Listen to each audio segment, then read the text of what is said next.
Every April Fool's Day, my boyfriend would stage an elaborate, fake proposal as part of a prank coordinated with his best friend, Lexi. Last year, I was so caught up in the moment, heart hammering against my ribs as I reached for the ring, that I didn't notice the mechanical trap hidden in the velvet box. It snapped shut on my finger. I screamed in genuine pain. Jackson and Lexi just roared with laughter, completely oblivious to the fact that my finger was turning a bruised, sickly purple.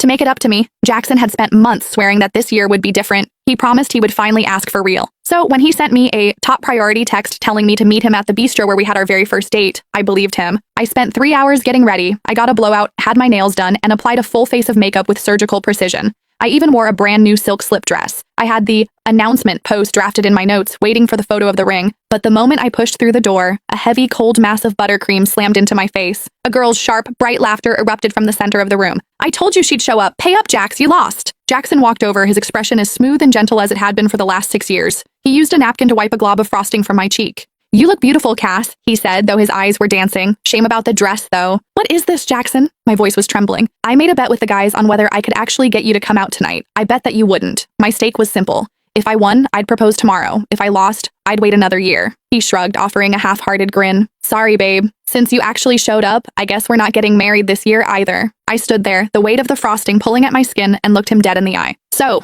you know what tomorrow is?" He laughed, dismissive. "Of course I do. Our 6-year anniversary. How could I forget?" The sticky sweetness on my face felt suffocating. In that moment, the realization hit me with the force of a physical blow. Our anniversary would always play second fiddle to a prank, and I would always play second fiddle to Lexi. I reached down and slid off the simple silver band we'd worn as a promise set since college. "Then we're done. We're breaking up." The sharp clink of the ring hitting the hardwood floor silenced the entire room. Jackson's brow furrowed. "Don't do this, Cassie. It's just a little cake. I'll help you clean it up when we get home. You know Lexi. She used to play way rougher than this. She's actually being restrained tonight for your sake." He stepped closer, his voice dropping to a low, warning hum. "I went to a lot of trouble to get everyone here. Don't make me look like the guy who's dating someone who can't handle a joke." Lexi slumped onto the velvet sofa, her face a mask of exaggerated poutiness.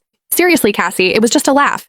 If you're going to be like that, we won't play anymore, okay? But breaking up? That's a bit dramatic." She looked at the guys, her eyes wide. "I told you she couldn't handle it. Jax, you shouldn't have invited her. Now, the whole vibe is ruined." She sat there, the undisputed mascot of their little tribe. In this circle, if Lexi wasn't happy, no one was allowed to be. Jackson was no exception. I remembered the first time I met her. She'd organized a game of truth or dare. Usually dares involve something embarrassing in public.